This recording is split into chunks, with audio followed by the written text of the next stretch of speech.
Assalamualaikum warahmatullahi wabarakatuh. Selamat datang di tutorial komputer. Jadi di sini sebelum kita mengetahui lebih jauh apa itu dalam dunia programmer, jadi di sini saya akan mengajarkan dasar-dasar yang perlu Anda ketahui untuk menjadi programmer yang baik, programmer handal, dan programmer yang kalian tentukan apakah kalian nanti di backend developer atau full stack developer ataupun lain sebagainya.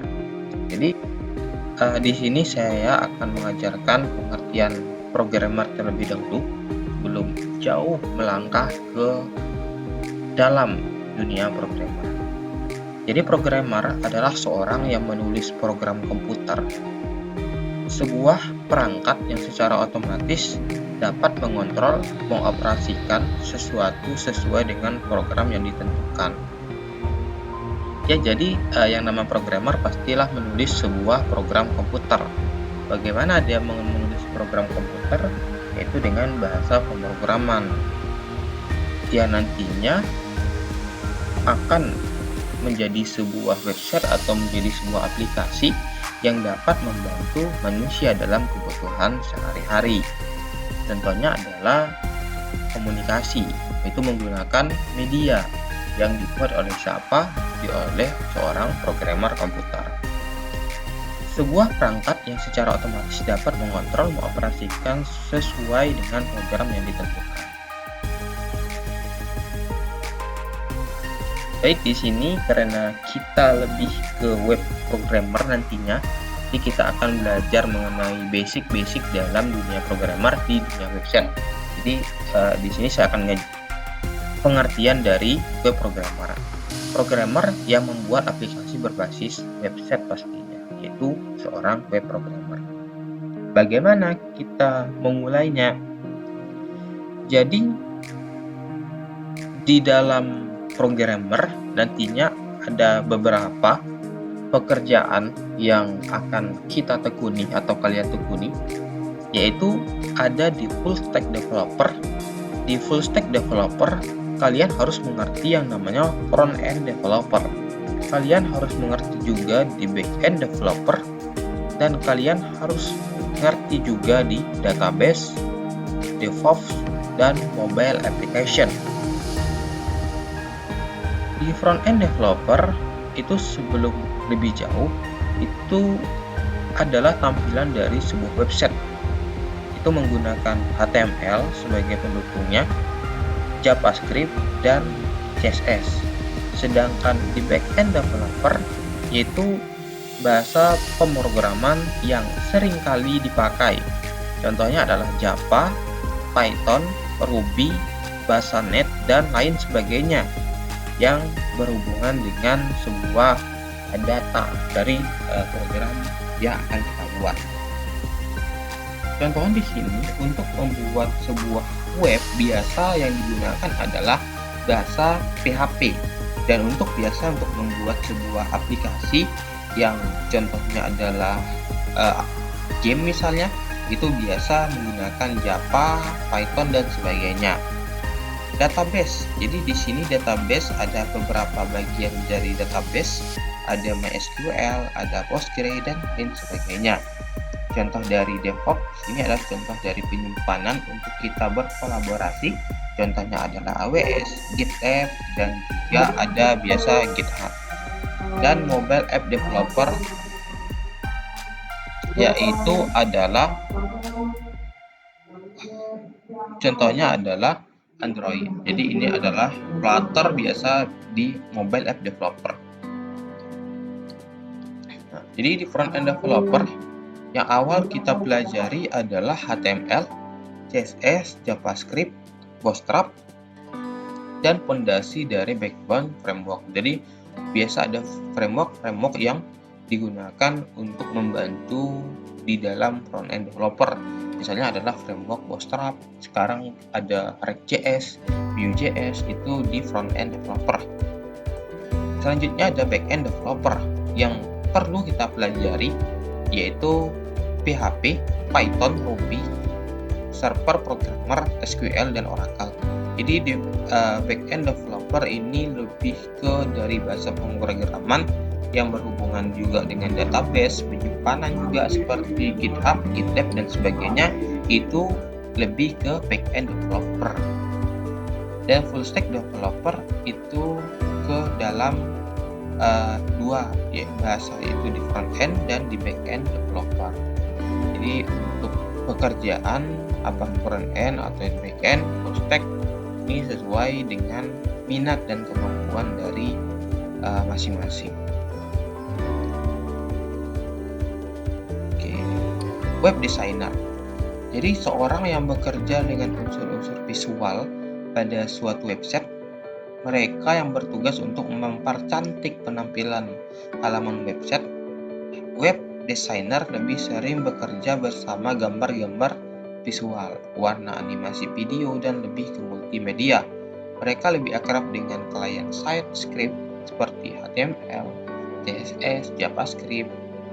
Web designer biasanya akan mempercantik penampilan website dengan memanipulasi image yang biasa sudah diedit terlebih dahulu dengan Adobe Photoshop, CorelDRAW dan lain sebagainya. Ini adalah di bagian pekerjaan dari web designer. Web developer, mungkin dari kawan-kawan di sini, dari Anda itu sudah tahu, sudah sering mendengar apa itu web developer. Jadi web developer itu seorang yang berhubungan dengan pembuatan sebuah website. Seorang web developer itu menciptakan aplikasi berbasis web tentunya dengan menggunakan bahasa pemrograman. Tugas dari web developer ini menjadi penghubung dari suatu sumber daya yang dibutuhkan untuk membuat website, antara lain seperti pembuatan database, mengatur domain, membuat tampilan web yang dinamis, dan masih banyak dari tugas seorang web developer.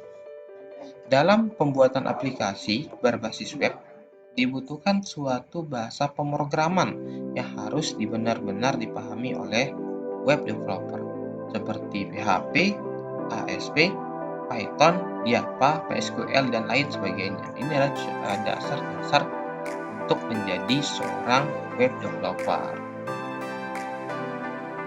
Webmaster tentu lebih tinggi daripada web developer dari segi pangkat. Webmaster ini bertugas sebagai keduanya seperti di atas. Dia juga bisa memelihara aplikasi web yang digunakan. Tugas webmaster mungkin lebih banyak dan masih panjang daripada web developer dan web designer. Mereka lah yang nantinya akan memanage sebuah website, menjaga agar website selalu bisa diakses atau tidak. Dan mungkin saja jika seorang webmaster juga bertugas untuk mengurus SEO, konten website, hingga memasarkan sebuah website. Jadi lebih banyak dari pekerjaan back-end developer dan di front-end developer.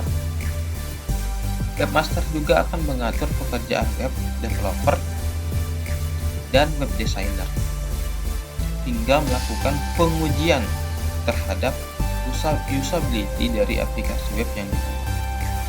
Kesimpulan, web developer lebih mengacu pada kemampuan logis untuk mengatur aplikasi berbasis website. Web designer lebih mengacu pada kemampuan artistik dari kreativitas untuk mempercantik halaman sebuah web, dan webmaster mengacu kemampuan logis, artistik, serta pengalaman dalam menghadapi permasalahan umum yang ada di dunia perwebsitean. Contohnya di sini adalah jika Anda seorang user. Jadi di sini kita ketahui, kita nampak ya. Jadi di front end developer itu ini tampilan dari misalnya adalah di front end developer, sedangkan di back end developer adalah style seperti ini ya. Misalnya seperti ini ya. Untuk mempercantik supaya tidak warna hijau dan sebagainya, itu pasti menggunakan front end developer sehingga user lebih senang atau lebih mudah dalam menggunakan website yang kita buat. Tool dan software yang digunakan untuk kode editor bisa menggunakan AWS Cloud 9, bisa juga menggunakan Visual Studio Code, Sublime Text, Brackets, Vim, Atom, dan Notepad. Jadi yang biasa kita gunakan adalah Sublime Text dan Visual Studio Code. Good Browser ini adalah browser yang nantinya untuk menjalankan web developer web, sebuah aplikasi website. Itu menggunakan Mozilla Firefox, Google Chrome, Microsoft Edge, dan Opera. Image Editor biasa digunakan untuk menggambarkan sebuah website UI atau UX. Itu bisa menggunakan Adobe Photoshop, Adobe Illustrator, GIMP, dan sebagainya.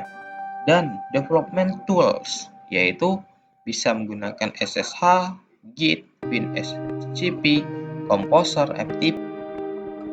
Frontend yang kita ketahui tadi ada beberapa, ada di HTML, CSS, JavaScript. Jadi untuk membantu pekerjaan dari HTML dan CSS itu biasa menggunakan Bootstrap atau biasa menggunakan framework yang namanya Bootstrap. Ada Material CSS, ada Foundation, ada Skeleton, dan Bulma, dan Core CSS. Sedangkan untuk yang JavaScript framework itu React.js, AngularJS, Vue.js, Ember.js itu JavaScript framework. Jadi ada React.js, AngularJS, Vue.js, dan Ember.js. Sedangkan untuk server side itu ada Node.js, Python, PHP, dan Ruby. Sedangkan untuk side teknologi yang biasa digunakan adalah Git, command line, API atau REST, HTTP, Composer atau PHP. Untuk yang Python menggunakan Py dan Java Gradle, web server, Apache, Gin, dan sebagainya. Sedangkan database banyak sekali ya, biasa database yang digunakan ada MongoDB, MySQL, PostgreSQL, SQL Server, Oracle, Keras. Jadi yang biasa digunakan dasar dari SQL, biasa menggunakan SQL. Dan ini adalah framework server side framework. Kalau di JavaScript itu ada Express, Node.js, HPJS, Adonis. Kalau Python ada Django, Flash, Pylons, dan lain sebagainya. Untuk PHP yang biasa digunakan adalah Laravel, Coordinator, Symfony, dan bahasa Y. Ruby adalah Ruby on Rails, Sinatra, Nitro, dan lain sebagainya. Dan untuk bahasa C yaitu Net Framework.